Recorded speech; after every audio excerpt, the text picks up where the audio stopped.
William Sanders and David Webster, both from the Anthropology Department at Penn State University, published this article on Mesoamerican cities in 1988.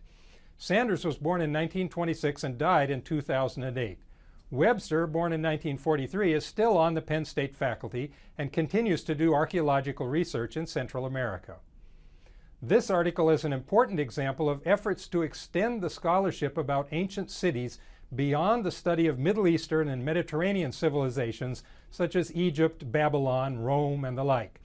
A comparative perspective based on the New World has the potential to reveal crucial differences in the paths that different human societies may have taken toward urban life, and at the same time offers new evidence about how generalizable ideas like Sjoberg's concept of the pre-industrial city really are. Anthropologists Sanders and Webster start their article about ancient cities in the New World by describing how they immediately ran into the same problem that is faced by all research on this subject. Since the first pre-industrial cities developed out of existing Neolithic cultures and populations, they need a definition of a city that gives them a dividing line, a way to decide when we are looking at such an ancient city and not just another Neolithic village. Like many other scholars, Sanders and Webster choose a definition offered in 1938 by American sociologist Lewis Wirth in his famous article, Urbanism as a Way of Life. In particular, Wirth singled out three hallmark features that he thought separated cities from non-urban social settings. First, a city has a large population. He didn't give any actual population boundary for a city, but Wirth, as well as later scholars like Sanders and Webster, have no trouble agreeing that when you shift from talking about hundreds of people to thousands of people, you're on the right path to find yourself describing a city. Second, a city crowds this larger population inside a confined space, producing density of settlement. Again, though, Wirth doesn't offer actual density thresholds for identifying urban versus pre-urban places. Gideon Sjoberg's definition of a pre-industrial city as a place with walls around it leads most scholars to estimate population densities only for the area inside such physical boundaries. Third, and perhaps most importantly, Lewis Wirth specifies that a city's large and densely settled population must also show signs of heterogeneity. In other words, even if you can find thousands of farmers inside a wall, if they're all still farmers, that is no city. It is just a very, very big Neolithic village with a wall around it. Sanders and Webster consider two different ways that we can look for heterogeneity. One of them is the idea, familiar from other writers, that the city includes full-time non-agricultural specialists of many different kinds, such as potters, weavers, metalworkers, scribes, priests, merchants, warriors, and others who all depend on someone else to produce their food. Sanders and Webster actually put more emphasis on a different type of heterogeneity, though, based not on what kind of productive activity you perform, but on how much power you have over the productive work of other people. In a way, this attention to the hierarchy of social control over others goes even more directly to what makes an ancient city unique and different from Neolithic villages. Heterogeneity of power, rather than of your type of work, directly measures the emergence of a ruling elite. These are the people who, as V. Gordon Childe put it, concentrate the surplus produced by the city as a whole, and direct its use to their own chosen purposes. The emergence of a ruling elite, more than anything else, marks emergence of a city from the Neolithic landscape for Sanders and Webster. In this, they're simply following the lead of most other scholars studying urban origins. In fact, not only do they borrow Wirth's definition of what constitutes a city, but they also borrow a whole typology of variations in urban form from an anthropologist named Richard Fox. You can see that although we started from the basic idea of Gideon Sjoberg, that all pre-industrial cities seem to have had some basic features in common, we are gradually refining this picture and examining variations among such ancient urban places. Max Weber's Occidental City offered us a first step in this direction. suggesting that long before any industrial revolution, some unique and crucial differences in urban social organization appeared in medieval Europe, and that these early differences in pre-industrial city forms may even have provided the foundations for that later industrial revolution. Richard Fox goes a step further in this direction, and it is a step that Sanders and Webster find useful for their study of cities in the New World. Fox describes 3 different categories of pre-industrial city, going Max Weber one better on his Occidental versus Oriental city distinction. Actually, Weber's Occidental city does show up as one of Fox's 3 categories. Fox calls this the mercantile city type, and Sanders and Webster make it clear that Fox was thinking explicitly about Weber's ideas when he created this category. But where Weber would lump together all other cities outside Europe and before the medieval period into a single Oriental category, Fox decides to split such cities into 2 new groups. He calls one the regal ritual city and the other the administrative city. See why Sanders and Webster find these categories so useful for their study of ancient Mesoamerican cities. We need to be clear about the difference between them. Both labels for these city types point us straight at the underlying focus on a hierarchy of social control, on what Kingsley Davis called the invention of new forms of social organization. By calling one type regal ritual, Fox stresses that the ruling elite in such a city bases its power and control on a system of beliefs that are spread and reinforced through the whole population by prominent symbols and repeated ritual performances. Though Sanders and Webster don't discuss such systems of belief in much detail, one example of such beliefs can illustrate the idea. All around the world, Neolithic populations organized into villages on the basis of kinship groups and family connections seem to have hit on a similar device for creating larger, more extensive linkages. If a common ancestor could be found, connecting separate kinship groups that hold together several separate Neolithic villages, then the kinship principle itself could be extended to allow all these villages to combine forces into a single united social group. The village that controlled this common ancestor, perhaps by writing down the story and developing the rituals that celebrate him or her, could very well emerge as the central focus of the resulting larger social group. That village might even turn into a regal ritual city. If the common ancestor turned out to be a god, perhaps living on Mount Olympus as for the ancient Greeks, so much the better. And the Greeks were not the only people to unite large populations by ritualizing fictive, that is, invented, kinship ties.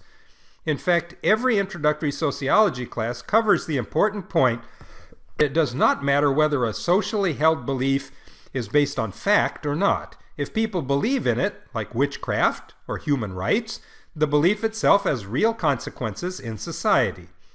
Regal ritual cities are places that organize and centralize beliefs and rituals that connect large collections of Neolithic villages through a common heritage, usually rooted in language and religion, and fuse them together into a larger social whole that can serve as the foundation for supporting the emergence of an urban place. The other city type suggested by Fox, the administrative city, differs from the regal ritual type more in terms of quantity than quality. The administrative city, Sanders and Webster tell us, has a larger population. It controls a larger surrounding territory. There's a bigger surplus to concentrate. This larger scale of pretty much everything creates a parallel need for more complex social organization, including scribes and writing for keeping track of all the wealth and administering taxes, and a permanent body of specialized warriors or soldiers to enforce order, collect taxes, and ensure that everything goes according to plans of the ruling elite. They identify several telltale features that indicate when you have crossed the line from a regal ritual to an administrative city. People are clearly separated into rural versus urban dwellers, defined in terms of inside versus outside, rather than just grouped into different kin groups. The degree of polarization of wealth and power becomes much more extreme than in a regal ritual city, and the residents of the administrative city become more of a world unto themselves, a society within a society living at the expense of the surrounding countryside. Sanders and Webster find the distinction between regal ritual and administrative cities very helpful in understanding the archaeological ruins they explore in Mesoamerica, which of course is why they borrow the categories from Fox. The third of his pre-industrial city types, the mercantile type, they find much less useful. As they say in the article, this type is pretty much in the list just to take care of Max Weber's Occidental city type that appeared in late medieval Europe, and they don't find much use for this concept in the New World. Still, we now find ourselves in the interesting situation of having three types of pre-industrial cities, just after discussing the relative importance of three different estates, the warriors, the priests, and the merchants, in the cities studied by Weber and Mervar. Sanders and Webster equip themselves with theoretical tools they borrow from Lewis Worth and Richard Fox. They begin to examine ancient urban civilizations in Mesoamerica. The well-known civilizations of the Mayans and the Aztecs produced archaeological evidence of what certainly look like pre-industrial cities, as found in other parts of the world. But which kind of pre-industrial cities were they in terms of the categories suggested by Richard Fox? Sanders and Webster set about answering that question by first tracing for us various details about the way of life of people in these ancient societies gained from the archaeological evidence they studied. At the most fundamental level, they point to important facts about the technology available to these people and to the physical environment they faced. Mesoamerica never discovered the secret of smelting iron ore and forming iron tools and weapons. They continued to use Neolithic technology, such as attaching sharp-edged obsidian to a wooden handle, but such knives and weapons were too fragile for heavy agricultural work. This limited them to the simplest of agricultural tools and to what is usually described as digging stick cultivation, making holes or shallow furrows in the ground for planting seeds rather than actually breaking or turning over the sod. They never invented the plow, and in the lowlands of Central America they never had a large domesticated animal like the horse or ox or water buffalo used in other parts of the world, even if they had invented one. It is true that the Incas in South America had larger members of the llama family as domesticated animals, but their mountainous terrain offered few places to use such animals for plowing, even if they had thought of it, and they had no plow. The limited technology and the challenging jungle and mountain terrain meant that these civilizations always were faced with what Sanders and Webster describe as very limited, inefficient food production, and could never generate really large surpluses. This limited food output set a low upper bound on how large an urban population could become. They also pointed out another technological limitation, this time affecting the ability to transport food or other goods in any volume over any great distance. None of these cultures ever developed the concept of a wheeled wagon or cart or chariot for carrying passengers or freight. Even if they could have grown large crop surpluses, they would have had trouble concentrating them in a central urban location without some way to move large amounts of commodities over long distances. Lacking not only the wheel, but also large beasts of burden, Central American civilizations had to fall back on human muscle as the chief means of moving products from place to place, an extremely inefficient way to do business. Kingsley Davis declared that while new technologies were necessary to the urban revolution, such inventions were not sufficient. By themselves, technical inventions would only increase the food supply and allow more Neolithic villages. To concentrate the surplus in a pre-industrial city, social innovations creating a ruling elite also were necessary. In these Mesoamerican examples, we see that the reverse is also true. By themselves, without the new technologies, the social innovations that Davis talked about also were not sufficient for the full flowering of the urban revolution in most places. The result of all these technological and environmental limitations is easy to predict. Any pre-industrial city that managed to invent its new social system of legends and rituals and hierarchies was able to support only a very tiny ruling elite, commanding only a very limited surplus of food, other products, and full-time non-agricultural specialists to serve their needs. In terms of the categories borrowed by Sanders and Webster from Fox, these groups could develop as far as what they call segmented societies, but no further. A segmented society is one in which its component parts, the segments, are all essentially alike. Each segment is at least partially separate and self-sufficient, each capable of surviving on its own. In the case of these societies, such segments were local Neolithic village groups, combined like the arms of a starfish into the larger segmented society by rituals that celebrate their invented common heritage, under the control of the ruling elite that claims the birthright of representing that heritage. The Mayan ruins of Copan provide a fine example of what Sanders and Webster have in mind as a city arising from such a segmented society. The archaeological remains of this ancient city suggest to them that the population must have been between 5,000 and 10,000 people at its peak, with a much larger supporting population in the surrounding villages and countryside.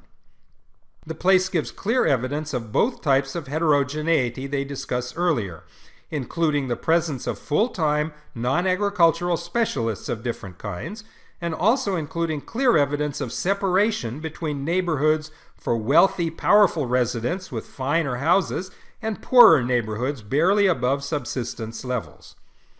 Very few archaeological sites in Mesoamerica give evidence of being able to grow beyond the limits of a segmented society imposed by inefficient technologies and inhospitable natural environments.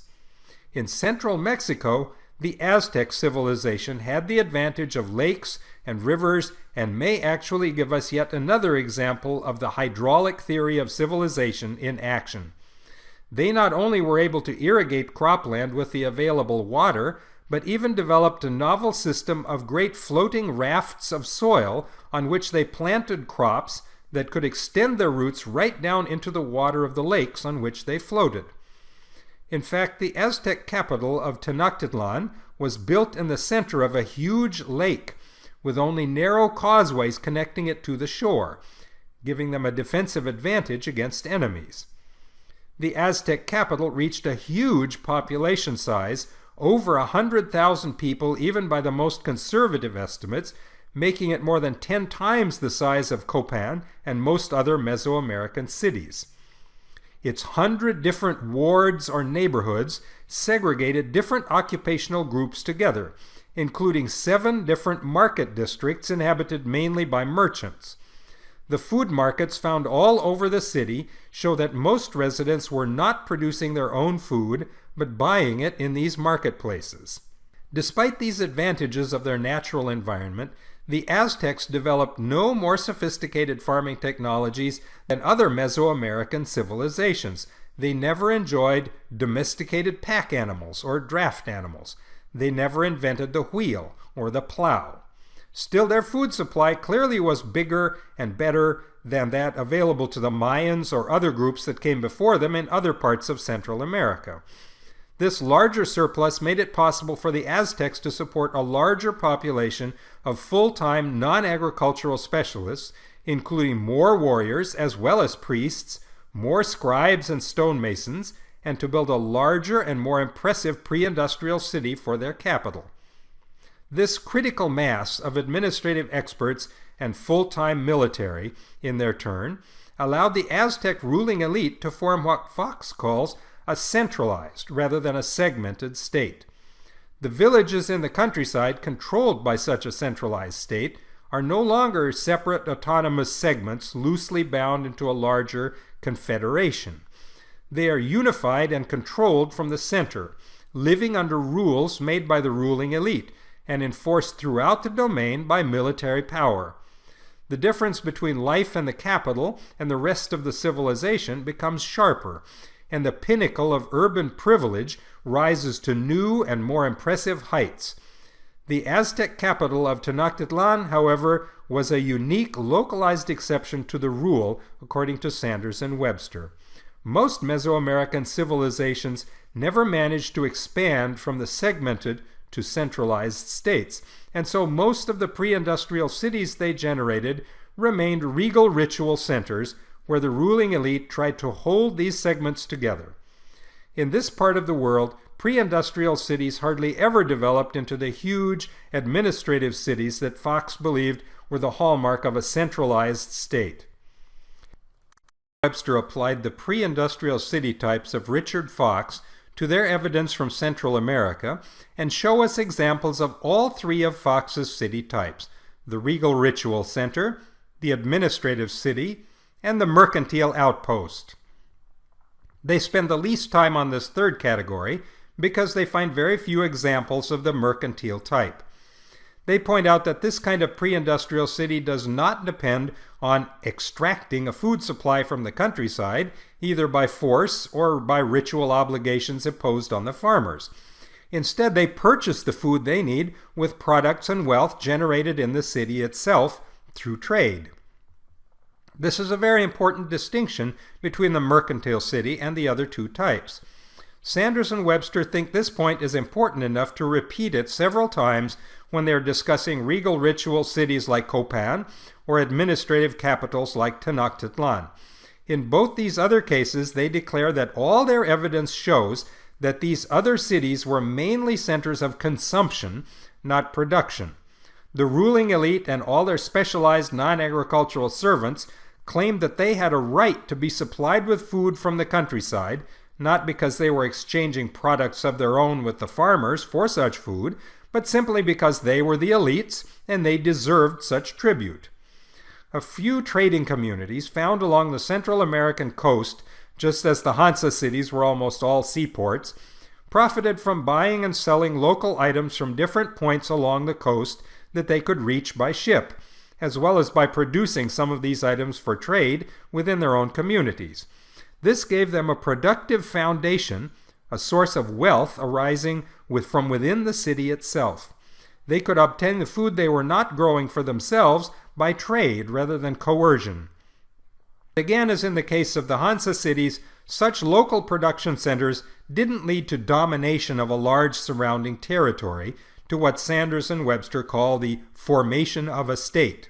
And small city-states content with their situation rather than needing to conquer and control a large territory outside their city in order to extract the food they needed from a subject population of farmers. As such, these isolated examples of mercantile cities appear to have been controlled by what Weber called the third estate, the merchants and craftsmen who produced the wealth that allowed them to flourish. The main lesson that Sanders and Webster want us to learn from the Mesoamerican example is that the shape, size, and character of a pre-industrial city depends on the larger social setting or civilization within which it is embedded. The society may not get beyond a segmented state, in which local kinship lineages are united by ritual practices. These regal ritual cities, as described by Sanders and Webster, depend above all on establishing and maintaining the legitimacy and acceptance of the unifying story. This means that the group at the heart of the ruling elite is usually what Weber would call the second estate, the priests and scribes who set themselves up as the representatives of the common ancestors, either real or imagined, who proclaim this story, who carve it in stone or write it down on papyrus, and who use it to hold together their city and their civilization.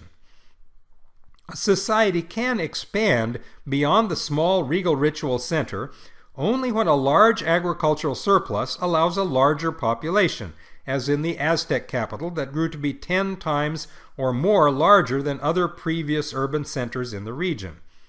The larger administrative city is clearly under the control of what Weber calls the first estate, the warriors who turn themselves into a ruling aristocracy with a monopoly on the use of coercive physical force to get what they want.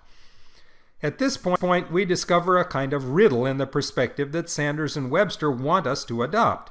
On one hand, we might agree with them that such a great administrative city is impossible without a large, unified surrounding territory or state. The city depends on this total context. But at the same time, we also can reflect that such a centralized state may require a large army of warriors and other officials to unify and control it. Then an administrative city is required to create the centralized state in the first place. Basically, here we are facing the old question of which comes first, the chicken of the centralized state or the egg of the administrative city. Sanders and Webster resolved this riddle to their satisfaction by turning again to the underlying limits imposed by the natural environment and by the level of technology. Without the wheel, or the plow, or iron tools and weapons, or large domesticated draft animals, most Mesoamerican cities simply could not get big enough to produce centralized states and administrative cities. They remained stuck at the intermediate level of regal ritual cities holding together segmented states, until in the end the conquistadors from Europe arrived with their weapons and diseases, eclipsing earlier ways of life and ushering in a new age. But whether we prefer to think that the egg of the large administrative city makes possible the chicken of the large centralized state, or the other way around, we can agree with Sanders and Webster that the shape and size of a pre-industrial city and the nature of the non-urban society found on the lands outside its city walls are fundamentally connected, and neither can be understood without the other.